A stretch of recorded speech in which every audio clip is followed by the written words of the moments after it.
Hi guys and welcome back. It's nice to be back. I've missed making my little cooking videos. I took a week off last week just to spend some time with the kids, have days on the beach and stuff like that, and I read 2 books, which was really nice. Anyway, I have nobody here today to film me, so I'm just going to introduce you to what I'm going to cook and then I'll move the camera over here. I'm going to cook you something that we have regularly for dinner here. It's called chicken stew. And if you're ever wondering, what should I do with my chicken fillets? What can I do that's different? This is a great one. I do exactly the same stew with beef instead. So you can use, if you don't have chicken, you can use beef instead.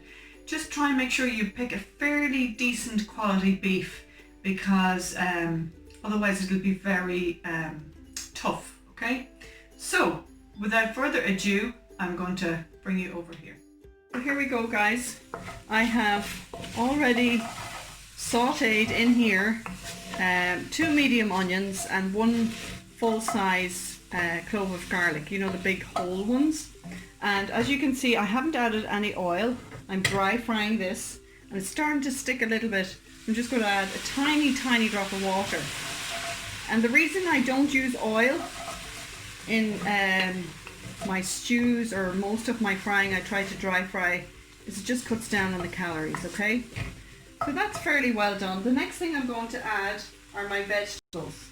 So I have some carrots here, and I am adding almost a full bag of carrots there.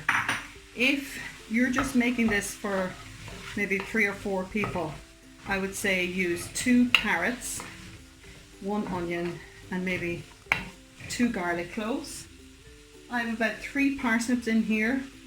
Again, if it's just for a small amount, just 1 parsnip would be enough. I love parsnips because I think they give a really good, warm, hearty flavour to my stews. And again, I have about 6 celery sticks, but you could just use 2 would be plenty if you have a small amount of people to cook for. Now, here's one of the biggest things I've learned in the last few years. Normally if I was making a stew, I'd fry off my meat first. Well, you would still do that if you were making a beef stew. You'd still fry out and brown off your beef first. But because I'm using chicken, it was my sister Dorina, who works with a girl who is from, gosh, I can't remember where she's from. Somewhere like India or somewhere over there. But in all the stir fries that they make, they always fry off their vegetables first and then they add their chicken, so that the chicken then is always really moist.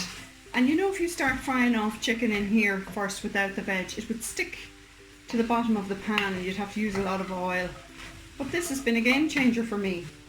So I have my chicken fillets here that I've already chopped up. I'm just going to add them. As you can see, we have a lot of big meat eaters here, big men, so I'm using a lot of chicken. If you're making it for a small family, I would go with 1 large chicken fillet for every 2 people. Does that make sense? And just try and mix everything around like that. Again, because there's so many people for dinner, I tried to think, what else could I add in here to stretch it? So I found a butternut squash and a sweet potato, a huge sweet potato, and I'm just going to add that, so I have a huge big pot of chicken stew. If you don't have squash or sweet potato, you don't need them. Honestly, you don't really need anything. Go with whatever you have in your press. I tend to like to stick with root vegetables though, if I'm making a stew.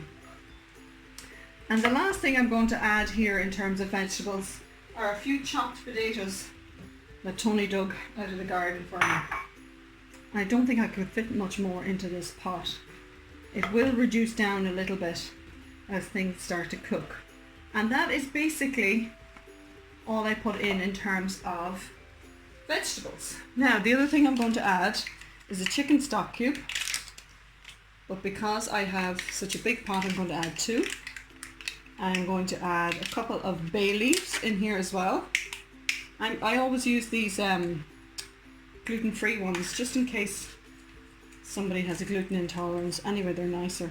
I'm going to add 3 small bay leaves in here, and I'm going to finish off with my salt and pepper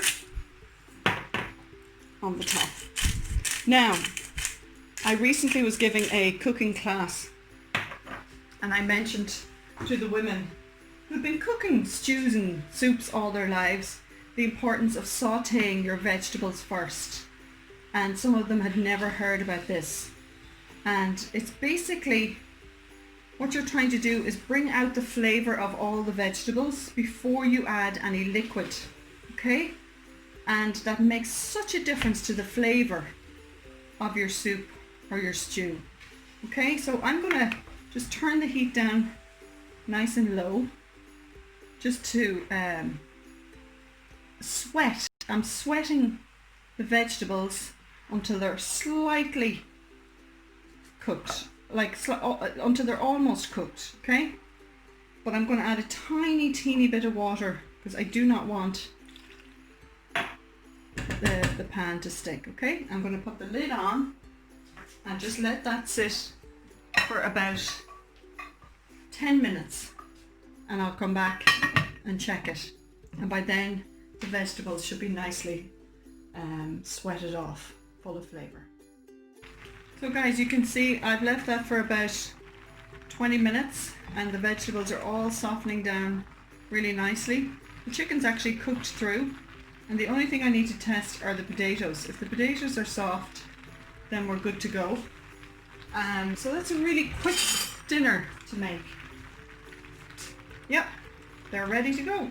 So I'm going to turn the heat down here, and if you want at this point you can add a little bit more water to make a little gravy with your stew, but if you don't, I don't think I'm going to bother. I'm just going to serve it like this, and it's going to be delicious. And everybody's home now, they're all starving because we're at the beach and it's cold, so they'd be delighted to have a bowl of chicken stew. So here we go guys, beautiful, healthy, delicious big bowl of chicken stew ready for the people coming in starving. So I just want to say thanks for watching, and hope to see you all again tomorrow. I'm going to make something nice to eat, a wee treat. God bless and thanks for watching.